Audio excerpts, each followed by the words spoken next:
JSLPS के शोषित कर्मी खड़ा है। आज हम लोग को हर तरह से इतना शोषित किया जाता है कि हम लोग जॉब में रहते हुए भी ये डर बना हुआ रहता है कि अगर हम मीडिया के सामने, विभाग के सामने, अधिकारी के सामने अपनी मांग को रख दे, अपनी प्रश्न को रख दे, तो हो सकता है 2-4 दिन 10 दिन होते होते टर्मिनेट, ट्रांसफर कर दिया जाता है। हम लोग दिन रात करके अपना बाल बच्चा, परिवार और सबको छोड़ के हम लोग दूसरों की सेवा करते हैं। मतलब जैसे कि महिलाओं को, गरीब महिलाओं को रोजगार देना, उन लोगों को आय बढ़ाना, वो सारा चीज़ हम लोग उनके लिए निछर कर देते हैं। लेकिन हम लोगों के वृद्धि नहीं हो रहा है, बरं हम लोग का बोलते हैं ना, दिया तले अंधेरा, हम लोग वही होकर रहेंगे। ग्रामीण विकास विभाग में हर काम को जो निष्पादित करता है, चाहे वो महिलाओं का समूह बनाना हो, डोभा कहाँ बनेगा, शौचालय कैसे बनना है, ये तमाम चीज़ें वो जेएसपीएल क्या है, एक तरह का सरकार का एनजीओ है, अंडरटेकिंग, जो वो काम करता है। उसमें जो काम करते हैं ये लोग कर्मचारी हैं। ये लोग पहले हड़ताल पे थे, तो हड़ताल इस बहाने तोड़ा दिया गया कि आप लोग की समस्या का समाधान के लिए वर्कशॉप किया जाएगा। 2 दिनों का वर्कशॉप हुआ, नतीजा फलाफल शून्य निकला। आज फिर आए हैं मंत्री आलमगीर साहब से मिले हैं, आपके मंत्री जी ने क्या कहा?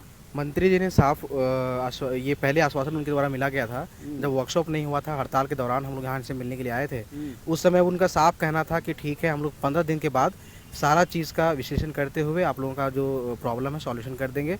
पर्सनल खाता में पैसा मिलना भी चाहिए, जहाँ पर लोग काम कर रहे हैं तो फिर पर्सनल खाता में पैसा मिलना ही चाहिए।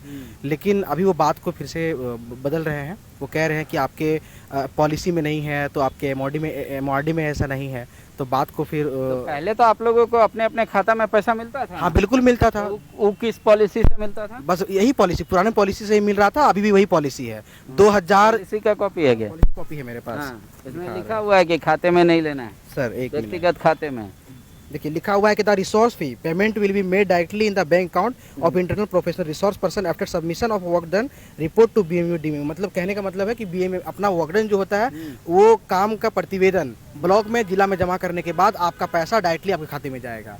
और यहाँ पर आईएएस जो उस समय हम लोग के थे, पारितोष उपाध्याय, उनका सिग्नेचर भी है और उनके द्वारा ये पॉलिसी, उनकी पूरी टीम के द्वारा पॉलिसी बनाया गया था। अब ये पॉलिसी नहीं मान रही है। ये पॉलिसी कह रही है कि ये पॉलिसी नहीं है, ये पॉलिसी गलत है। आप लोगों को पैसा कहाँ चला जा रहा है? आप लोगों का सबका वेतन पैसा अभी हम लोग पर जो ग्रामीण स्तर पर जैसे सीएलएफ के 3-4 पंचायत को मिलाकर संगठन बनाया गया है, उस संस्था में पैसा जा रहा है। तो फिर वहाँ से पैसा लेना? बिल्कुल, और वहाँ से पैसा लेने में हम लोग को बहुत सारी समस्या होता है। कहने का मतलब है कि जो भी वहाँ पर प्रतिनिधि हैं, 3 प्रतिनिधि होता है, आदेश जो कोषाध्यक्ष, कोई मायके चली गई है, कोई काम से कहीं चली गई है, कभी बैंक की छुट्टी होती है, कभी मैनेजर नहीं होता है। मतलब बहुत तरह का तमाम समस्याओं को देखते हुए हम लोग को लगातार फिर इसी मीटिंग करना होता है। इस तरह से करते करते 2-3 महीने लग जाता है पैसा लेने में, और हम वो पैसा को नहीं मानते। हम चाहते हैं कि जो मेरा पॉलिसी में लिखा हुआ है, पॉलिसी के आधार पर हमको काम कराया जाए और पॉलिसी के आधार पर हमको मानदेय मिला जाए। वेतन भी सुने आप लोग का घट गया है पहले से? हाँ, पहले की भांति हम लोग का वेतन भी कटौती हो गया है। और जब से हम लोग का, जैसे पहले हम लोग का अकाउंट में पैसा दिया जाता था, उस समय हम लोग का क्या था कि हम लोग को टीडीएस भी कटता था। इससे हम लोग का ये भी होता था कि हम लोग का रिटर्न फाइल करने में भी हम लोग को मदद मिलती थी। और जैसे कि हम लोग का अकाउंट पे होता था, तो हम लोग का बैंक से भी ऋण लेने में हम लोग को आसानी होती थी। पर अभी हम लोग का जो है पर्सनल खाता से हटा करके सामुदायिक खाता में देने का बात किया जा रहा है। और हम लोग जैसे कि 22 तारीख को हम लोग हड़ताल पे थे स्टेट ऑफिस के बाहर में, वहाँ पे हम लोग को आश्वासन मिला गया कि जब आप लोग का 2 दिन का वर्कशॉप होगा, उसमें आप लोग का जो भी समस्याएं हैं, जो भी प्रॉब्लम है, उसको लाइएगा, आप लोग यहाँ पे रखिएगा, उसका समाधान किया जाएगा।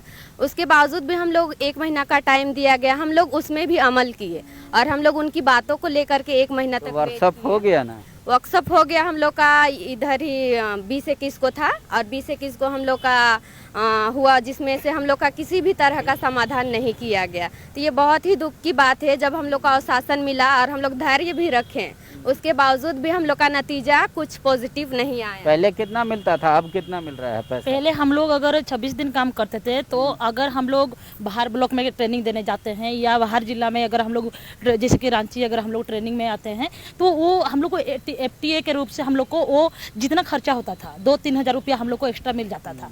लेकिन अभी हम लोगों को पहले जो 23,000 मिलता था वो 23,000 में से हम लोगों को दूसरा ब्लॉक में ट्रेनिंग देने जाना, वो पर्सनल अपना ही पैसा से जाना, बाहर ट्रेनिंग देने आ रहे हैं वो भी हम लोग का अपना ही पैसा से खर्चा हो रहा है। पहले जब सीबीएस नहीं था तो ये कम से कम हम लोग को एफटीए के रूप से हम लोग को मिल जाता था, हम लोग को 25-26 हज़ार रुपया मिल जाता था। लेकिन अभी 23,000 हो रहा है। उसके बाद जो हम लोग सबसे बड़ा समस्या हम लोग का यही हो रहा है कि हाँ, एफटीए जो है वो सबसे बड़ा समस्या हम लोग का ये हो रहा है। जब पर्वपर्वाणी का दिन होता है हम लोग दिन रात करके अपना बाल बच्चा परिवार और सबको छोड़ के हम लोग दूसरों की सेवा करते हैं। मतलब जैसे कि महिलाओं को, गरीब महिलाओं को रोजगार देना, उन लोगों को आय बढ़ाना, वो सारा चीज़ हम लोग उनके लिए निछर कर देते हैं। लेकिन हम लोगों के वृद्धि नहीं हो रहा है, बरं हम लोग का बोलते हैं ना दिया तले अंधेरा, हम लोग वही होकर रह गए हैं। अब आगे क्या करना है आप लोग? फिर हड़ताल कीजिएगा? एज ए राज्य सचिव होने के नाते हम पूरी राज्य से